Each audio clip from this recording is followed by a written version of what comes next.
Sup guys, it's Corrupted, and I'm here today with a new build for Amon. I found an interaction from reading his tree that is so much stronger than the build I posted originally for the energy sword. So I wanted to show you guys the updated version because I think this is going to be so much stronger. So much stronger. So we're going to be in the Calamity tree using Onslaughter because that's what we live for. Grab the critical hit chance. Like I said before, even if it's just 15%, we want that crit chance. Then we're going to grab Impetus for the movement speed and the shield regen rate, because the shield's actually going to matter now after I learned this little trick. So that 27% hopefully movement speed is going to matter a lot. And then we're going to grab 3 points in a gut punch. Just weaken the weaken. There's no way weaken's not strong. And then what burns within might be stronger than Tritanium Knuckles. Gotta test it, but just to start, gonna start with Tritanium Knuckles. And then we're gonna grab 4 points in a 5 points in a catastrophe. We want the crit chance, so we're gonna try to do shock all the time. 5 points in a Fist of Stone. Grab Storm Cutter. Grab Electrical Fire, because we want to stack Catastrophe up all the way.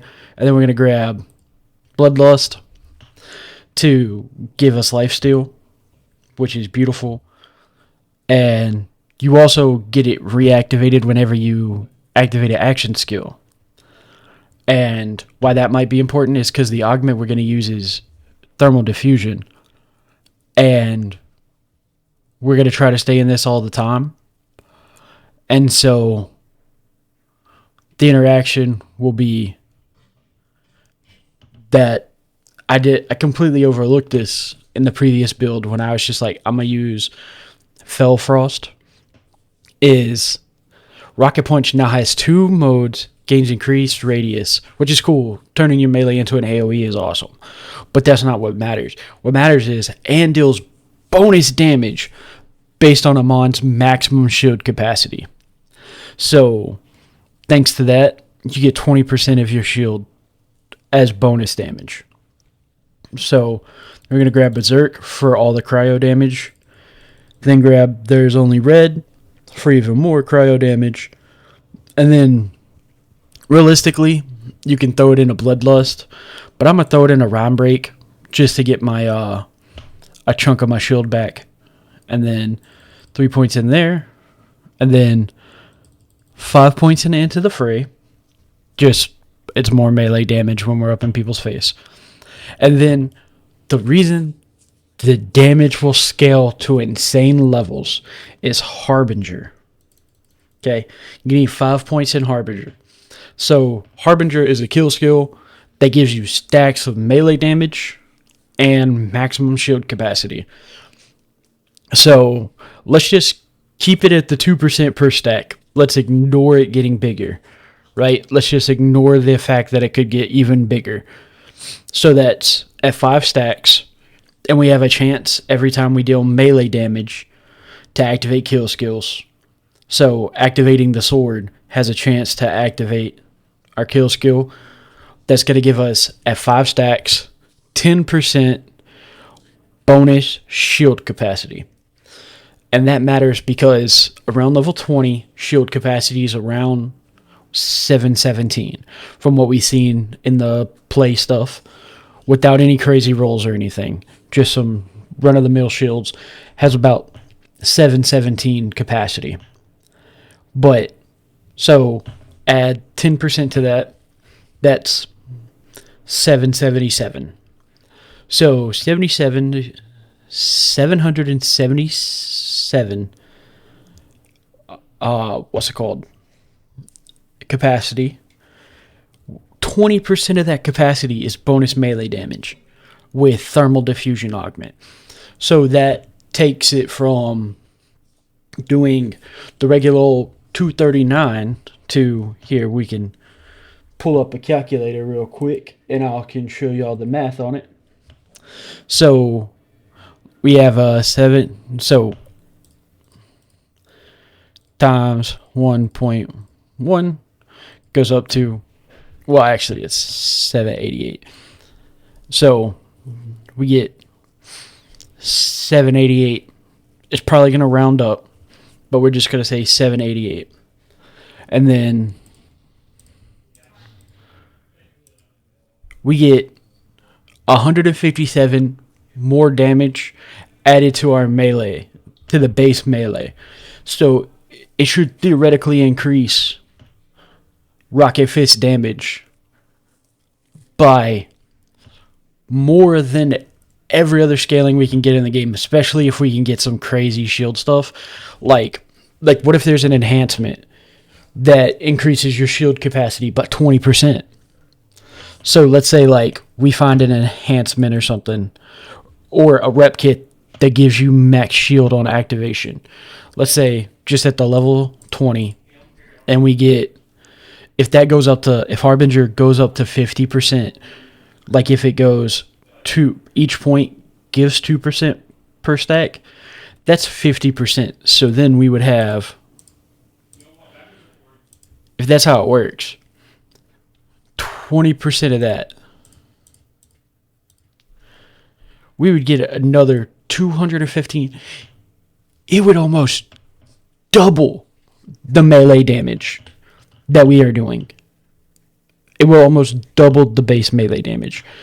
And that's just with Harbinger. That's just with Harbinger. Nothing else. So, which is massive. It'll, like, if Harbinger does give you 50% maximum shield capacity, after you put 5 points into it, it's a melee damage increase during Onslaughter by almost 50%. That's insane. So so another way to think about it is almost every increase to your shield is 20% of every increase that you give your shield, 20% of every increase you give to your shield also increases your DPS, which lets you build tank and damage at the exact same time. And don't even get me started on the fact that there's a chance it scales with Overshield too. And so the interactions are endless, because like we don't really get anything from here and the other trees. That's why we're all in Calamity.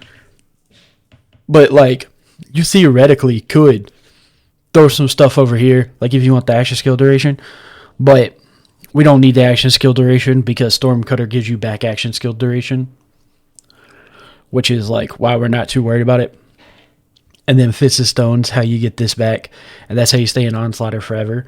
But like, let's say there's like Pangolian style shields that are like, because we haven't seen all the shields yet, but let's say at level 21 you find like a Pangolian shield, which are normally terrible.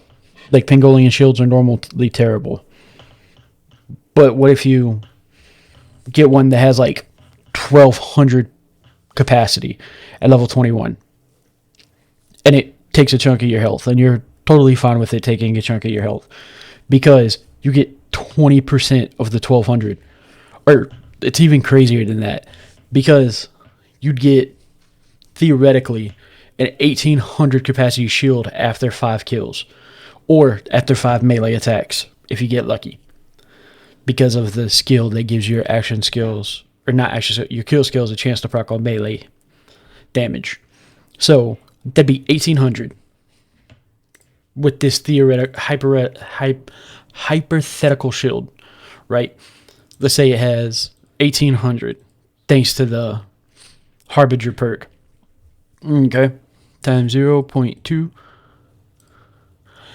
That's more than the skills based damage. What the hell? And you also get a bonus burn damage. So there's a chance also that it just adds together like Roid Shields from Borderlands 2 that scales separately. Like there's a chance it adds an extra instance of damage, which lets your stuff scale. And I'm testing this out immediately. I'll put out a video as soon as the game comes out.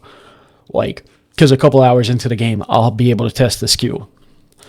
But theoretically, it is the best damage increase Amon has. Like, I can't believe I didn't notice that before, like that interaction before. It is legitimately overpowered. And it might make Amon's damage one of the highest damage thresholds in the game. And I haven't seen anybody talk about the interaction with the fact that all you need is a good shield. Like, you get to build tank and damage at the exact same time. And it doesn't say while the shield is full, it just says the maximum shield capacity. So even if it is a shield that you want down all the time, then you just take a point out of Rhyme Break and you throw it in Bloodlust. And then you just get stuff that hurt, like you get ordnances and grenades to break your own shield.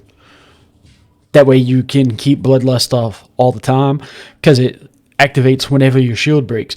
So you could honestly, I think the correct play would be to take armor, an armor shield with a lot of capacity, and just throw a grenade at your feet, break your shield, and then just run around with lifesteal with the almost double base damage of Onslaughter's punches. And then all this stuff put together, and we don't even know what the red trees class mod looks like either. Like the legendary class mod. Like if it puts more points into Harbinger, like imagine if we can get 5 points into Harbinger. Dude, this build could be super broken. Like, because Harbinger and Thermal Diffusion is an insane combination. But I just wanted to show that off for you guys because I noticed no one talking about it. And I think it might double Amon's DPS potential for Red Tree. I just had to share it because of how crazy it is. And I haven't heard anyone talk about it. But yeah, thanks for stopping by. Be sure to like, comment, subscribe, and I'll see y'all in the next one.